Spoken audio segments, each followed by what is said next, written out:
যদি তারেক রহমান যদি ওইটা বলে থাকেন তাহলে ওনার বগুড়াতে রাজনীতি করা উচিত, ওনার কোনো দলও লিড করা উচিত না।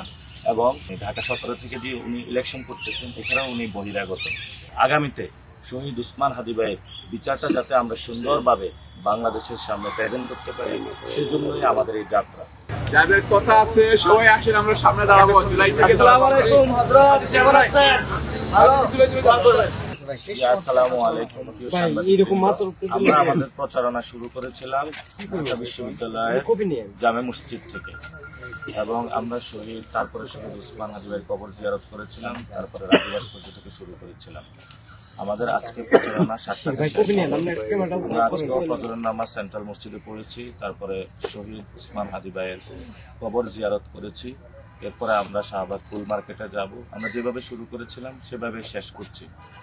আমাদের যে মেসেজটি সেটা হলো শহীদ উসমান হাদি ভাইয়ের হত্যাকাণ্ডের যে বিচার, সেই বিচারটি যাতে আমরা বাংলাদেশে বাস্তবায়ন করতে পারি, সেই জন্যই কিন্তু আমরা ঢাকা 8-এ ইলেকশন করছি। আমরা ঢাকা 8-এ ইলেকশন করছি, মানুষের মেসেজ দিয়েছে আমাদেরকে যাতে শহীদ উসমান হাদি ভাইয়ের যে পথ এবং ইনসাফের রাজত্ব আমরা কায়েম করতে পারি, সেই পথে আমরা থেকে যাতে দুর্নীতিমুক্ত হয়ে সন্ত্রাস চাঁদাবাজি মুক্ত থেকে এবং নতুন একটি বাংলাদেশ আমরা গঠন করতে পারি। সেই জন্যই আমরা ঢাকা 8-এ ইলেকশনে দাঁড়িয়েছি। অনেক মানুষ অনেক কিছু আমাদেরকে বলেছে, এই কয়েকদিন আমরা অনেক যন্ত্রণা সহ্য করেছি, কিন্তু এই যন্ত্রণাগুলোকে আমরা সবাইকে ক্ষমা করে দিলাম। আমরা তাদেরকে ফুল দিয়ে বরণ করে নিব। এবং আপনারা যারা মনে করতেছেন যে আমরা আপনাদের বিপক্ষের লোক, আমরা কারো বিরোধী নই, আমরা সবাই সহযোগী। আমরা ঢাকা 8-এ ইনসাফের একটি রাজত্ব কায়েম করতে চাই, এটা হলো আমাদের মেসেজ।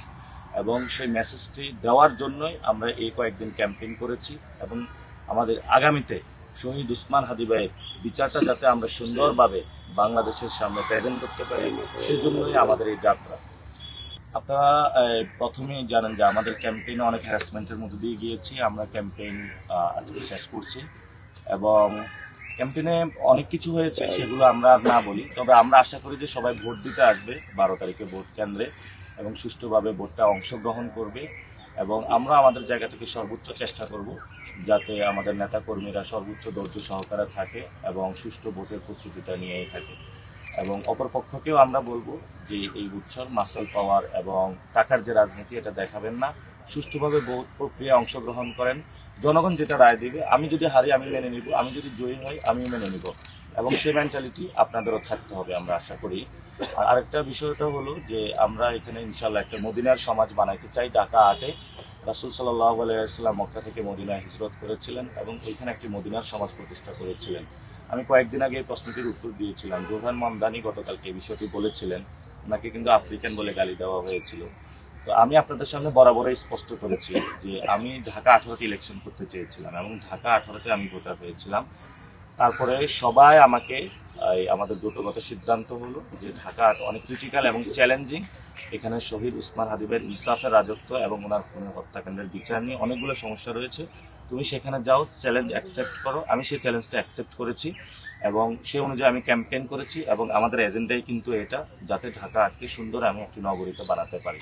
তো আমি মনে করি যদি আপনি ন্যাশনালিস্ট পলিটিক্স করেন, এবং ন্যাশনালিস্ট মানে বাংলাদেশি বইলা যদি এখানে চিটংয়ের কেউ, রাজশাহীর কেউ এভাবে যদি বিভাজিত রাজনীতি করেন, তাহলে এটা আসলে বাংলাদেশি রাজনীতি না, এটা হলো বগুড়ার রাজনীতি অথবা কিশোরগঞ্জের রাজনীতি, আঞ্চলিক রাজনীতি তারা অভ্যস্ত হয়ে পড়ছে। তো ওনারা যদি তারেক রহমান যদি ওইটা বলে থাকেন তাহলে ওনার বগুড়াতে রাজনীতি করা উচিত, ওনার কোনো দলও লিড করা উচিত না।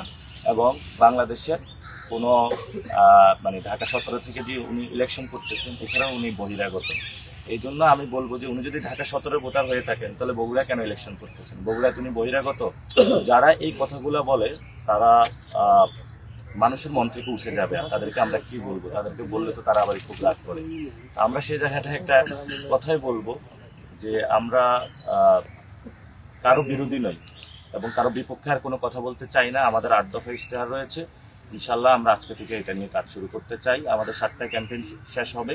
ক্যাম্পেইনে শেষ হওয়ার পরেই ইনশাল্লাহ আমরা সাথে সাথে আমাদের যে এজেন্ডাগুলো রয়েছে, প্রথম এজেন্ডা থেকে শহীদ উসমান হাদি ভাইয়ের হত্যাকাণ্ডের বিচার থেকে শুরু করে প্রত্যেক এজেন্ডা নিয়ে আমরা কাজ শুরু করে দিই। যে আমাদের যে জোটটা হয়েছে, আমরা বরাবরই বলেছি এটা আজাদির জোট। আমাদের শাপলাকলিটা আছে, দলের নামও আছে, অন্য জায়গায় কিন্তু এটা নাই। ফলত আমরা এটা মনে করি না এবং জামায়াত সংস্কারের পক্ষে এবং জামায়াত চাঁদাবাজি দুর্নীতি সন্ত্রাসের সাথে জড়িত না।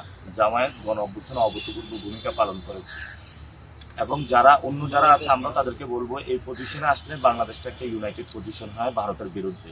তারা যদি আসতো আমাদের জন্য ভালো হতো এবং আমরা মনে করি না যে জামায়াতে ইসলামের সাথে জোটবদ্ধ হওয়ার কারণে শাপলাকলির কোনো ভোট ব্যাংক কমবে, বরঞ্চ আমরা মনে করি আমরা ভালোভাবে ক্যাম্পেইন করতে পেরেছি, শাপলাকলিকে সবার কাছে ভোটের মাঠে রিচ করতে পেরেছি, ওনাদের অর্গানাইজেশনাল যে জায়গা থেকে সাপোর্ট পেয়েছি আমরা, এটা আমাদের জন্য আরো ফ্রুটফুল এবং ভালো হয়েছে।